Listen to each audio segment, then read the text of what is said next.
Hello, I'm Bruce Johnson. D.C. police were called out to Georgetown tonight as hundreds of people turned out without warning to celebrate Bolivia's going to the World Cup.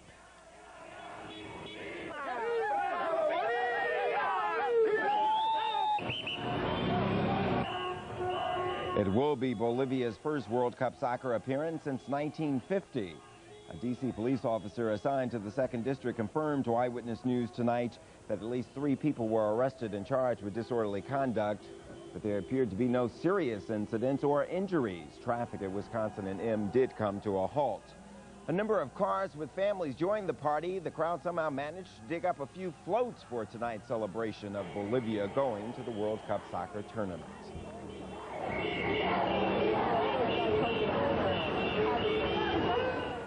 Escalating violence against Asian business owners in the Washington area is prompting action, both from the D.C. government and members of the Asian community. In the most recent shooting, an owner of Knight's Variety Store was gunned down in her Northwest shop. Her murder outraged the community and called further attention to Asian-owned businesses as targets for crime. Tonight, several dozen members of the Korean Association of Greater Washington met to discuss the situation. Earlier this month, D.C. Mayor Kelly assured the Korean business community that the city is working on ways to increase police presence near Asian businesses. There are also plans to set up electronic stakeout devices and hire more Asian American police officers. Earlier today, 3 young men were wounded in broad daylight in the southeast neighborhood just off East Capitol Street and Minnesota Avenue.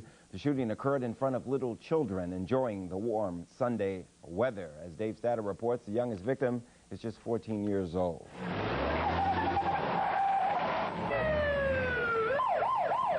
Noontime Sunday, and 3 more young men lay wounded in southeast Washington. The most seriously injured, this man. Neighbors know him as Ronald and say he's around 19 years old. Nearby, the youngest victim, just 14, identified by relatives and friends as Bradley Holmes. Rescue workers say Holmes was shot in the neck. Around the corner, police say Holmes' cousin, 20-year-old Christopher Wilson, collapsed trying to run from the scene. Ambulances took the victims to D.C. General Hospital, just a mile and a half away. The shooting scene is littered with what appears to be as many as a dozen shells from a semi-automatic handgun. Witnesses claim the gunman came out of a gray rental car, opened fire, got back in, and sped off. Johnny, anything? Relatives and friends tell us the 14-year-old victim's little 4-year-old brother was on the sidewalk across the street and watched the shootings happen. Other children heard the shots and saw the victims fall. This public housing project is filled with children. It's just crazy, isn't it? Marilyn Wilson is the aunt of the injured cousins. I was home. My sister called and said that they were sitting up on this hill or something. Somebody drove past and shot them. Tell me about them. They're good kids? Yeah, they're pretty good. Chris is about 20, and Shady's 14. Well, his name is Bradley, but... They call him Shady? Call him Shady. But I don't understand why somebody would come along and just shoot him. Investigators are looking to see if this shooting is related to one in the neighborhood 2 days ago. Neighbors say the violence that comes into our homes on television is a way of life here. This 5-year-old saw it firsthand today, and his mother says now she's trying to figure out how to make sure he is not the next victim. Dave Statter, Channel 9, Eyewitness News. Conditions of the victims have not been released this evening. Israel's Supreme Court has cleared the way for John Demjanjuk to leave the country. The court today turned aside all attempts to hold the retired Ohio auto worker for retrial. In July, Demjanjuk was acquitted of charges that he was the Nazi gas chamber operator known as Ivan the Terrible. Reportedly, Demjanjuk's family is headed for Israel to work out details for his departure. Once we get him on an airplane and out of Israel, we'll be a lot more relieved. This is the 3rd time that he was technically free to go, as we understood it. But it looks like it's for real this time. A U.S. court has ruled that Demjanjuk can return to the United States. He was stripped of his U.S. citizenship some 5 years ago for lying on his immigration papers. Israeli Prime Minister Yitzhak Rabin and Egyptian President Hosni Mubarak met today in Egypt. The Israeli leader called for total Arab backing of the Israeli PLO agreement. Rabin also called on Arab nations to establish normal ties with Israel. Tonight, Egyptian President Mubarak said most and possibly all Arab countries are willing to accept the peace agreement.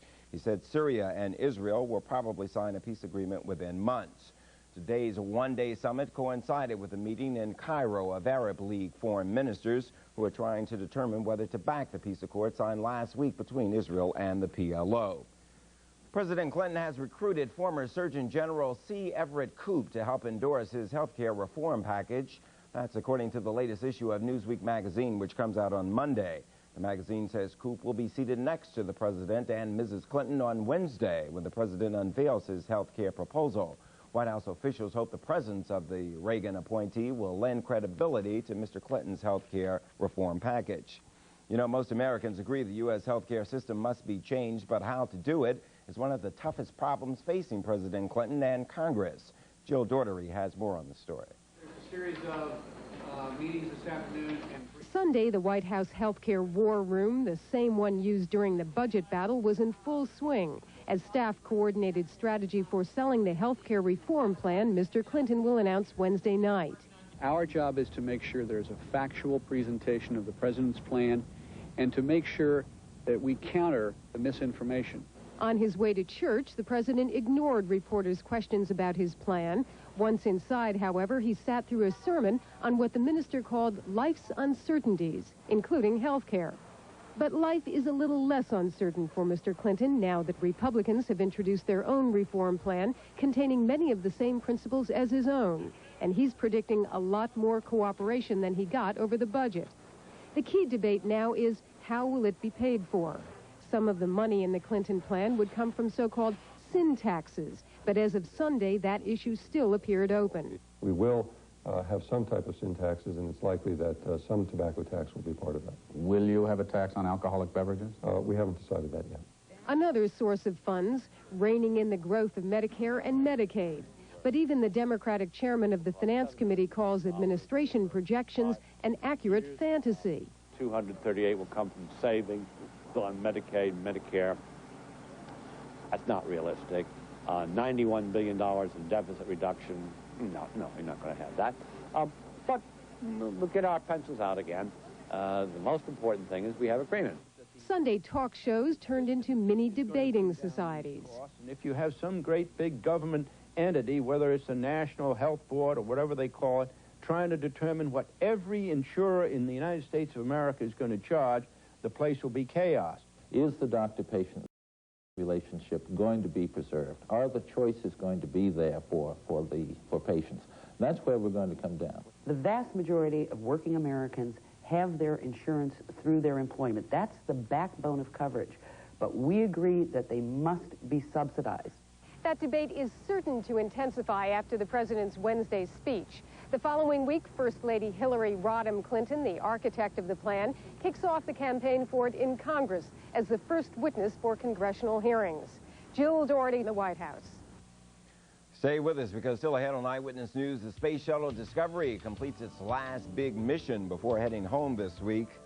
Also, Tony Williams tells us if there are any amazing discoveries in the forecast for the week ahead. And the Skins lose a nail-biter to Randall Cunningham and the Eagles in Philly. Ken Meese and Frank Herzog will have complete wrap-up of the game, plus analysis later in Eyewitness News. Murphy, that package you sent to Denver, it never got there. Introducing tracking software from Federal Express. It was picked up at 5:20 last night, and it was delivered at 9:42 a.m. and signed for by Kate Donovan. Shall I call her for you, sir? Never mind. Now you can track packages right from your computer on your desk.